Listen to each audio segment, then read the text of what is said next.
ಎಲ್ಲ ಚೆನ್ನಾಗಿರ್ತದೆ. ಚೆನ್ನಾಗಿದ್ದೀರಾ? 31. ನಿಮ್ಮೆಲ್ಲರಿಗೂ ಸ್ವಾಗತ ನನ್ನ ಯೂಟ್ಯೂಬ್ ಚಾನಲ್. ನಮ್ಮ ಜರ್ನಿ ಸ್ಟಾರ್ಟ್ ಆಗ್ತಾ ಇರೋದು ಡೆಲ್ಲಿಯಿಂದ ಇದೇ ಬಸ್ಸಲ್ಲಿ. ಬೆಳಗಿನ ಜಾವ ಬಿಟ್ಟಿರೋದ್ರಿಂದ ಮಧ್ಯಾಹ್ನ ಫುಲ್ ಹೊಟ್ಟೆ ಹಸ್ಬಿಟ್ಟಿತ್ತು. ಬಸ್ಸಲ್ಲಿ ಕೂತಿದ ತಕ್ಷಣ ನನಗೆ ತಣ್ಣಗಿರೋ ಜ್ಯೂಸ್ ಕೊಟ್ಟರು ನಮ್ಮ ಮ್ಯಾನೇಜರು. ನಾವು ಯಾವ ಟ್ರಾವೆಲ್ಸಲ್ಲಿ ಹೋಗ್ತಿದ್ದೀವಿ ಅಂತ ನಿಮಗೆಲ್ಲ ಲಾಸ್ಟಲ್ಲಿ ಹೇಳ್ತೀನಿ. ನಾವು ಜರ್ನಿ ಮಾಡಿ ಬಸ್ ಹತ್ತೋಷ್ಟೊತ್ತಿಗೆ ಮಧ್ಯಾಹ್ನ ಆಗಿತ್ತು. ನಮಗೆ ಕೂತಿದ ತಕ್ಷಣ ಬಿಸಿ ಬಿಸಿ ಊಟ ಕೊಟ್ಟರು ನಮಗೆ. ನಿಮಗೆ ಇದೇ ವಿಡಿಯೋದಲ್ಲಿ ನಾವು ಯಾವ ಜಾಗಕ್ಕೆ ಪ್ರಯಾಣ ಮಾಡ್ತಾಯಿದ್ದೀವಿ ಅಂತ ಗೊತ್ತಾಗುತ್ತೆ ಮುಂದಕ್ಕೆ. ನಾವು 3 ತಿಂಗಳಿಂದ ಬುಕ್ ಮಾಡ್ಕೊಂಡಿದ್ದು. ಈ ಸ್ಥಳಕ್ಕೆ ಹೋಗಬೇಕು ಅಂದರೆ ತುಂಬಾ ಅಡೆತಡೆಗಳು ಆಗುತ್ತೆ ಅಂತ ಕೇಳ್ಪಟ್ಟಿದ್ದೆ ನಾನು. ಅದೇ ಥರ ನಮಗೂ ಭಯ ಇತ್ತು, ಹೇಗಾಗುತ್ತೋ, ಹೋಗ್ತೀವಾ ಇಲ್ವಾ.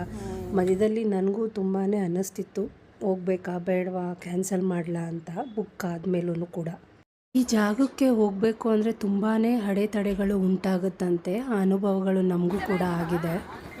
ಮುಂದೆ ಬರುವ ವಿಡಿಯೋದಲ್ಲಿ ನಿಮಗೆ ಗೊತ್ತಾಗುತ್ತೆ ಏನೇನಾಯಿತು ಅಂತ. ಎಲ್ಲನೂ ಹಂಚ್ಕೊಳ್ತೀನಿ ನಾನು ನಿಮಗೆ ಈ ವಿಡಿಯೋದಲ್ಲಿ ಗೊತ್ತಾಯಿತು ಅನಿಸುತ್ತೆ. ನಮ್ಮ ಈ ಚಾರ್ಧಾಮ್ ಯಾತ್ರೆನ ಸ್ಟಾರ್ಟ್ ಮಾಡ್ತಾ ಇದ್ದೀವಿ. ಇವರು ನಮ್ಮ ಮ್ಯಾನೇಜರು. ಅದ್ರ ಬಗ್ಗೆ ಎಲ್ಲ ತಿಳಿಸ್ಕೊಡ್ತಾರೆ. ನಮ್ಮ 13 ದಿವಸದ ಜರ್ನಿಯಲ್ಲಿ ಇವರು ಜೊತೆಗಿರ್ತಾರೆ. ನಿಜವಾಗ್ಲೂ ಇನ್ನೂ ಒಂದು ಖುಷಿ ವಿಷಯ ಏನು ಅಂದರೆ, ನಮ್ಮ ಚಾರ್ಧಾಮ್ ಯಾತ್ರೆನ ಸ್ಟಾರ್ಟ್ ಮಾಡ್ತಾ ಇರೋ ದಿನ ಬಂದು ನಮ್ಮ ಶಂಕರಾಚಾರ್ಯರ ಜಯಂತಿ ದಿನ ಸ್ಟಾರ್ಟ್ ಮಾಡ್ತಾಯಿದ್ದೀವಿ. ಅದೇ ಖುಷಿ ವಿಷಯ ಅಂದರೆ ಅವರು ತುಂಬ ಖುಷಿಯಿಂದ ಹೇಳ್ತಾ ಇದ್ದಾರೆ, ನೀವು ಒಳ್ಳೆ ದಿನ ಸ್ಟಾರ್ಟ್ ಮಾಡ್ತಾಯಿದ್ದೀರಾ.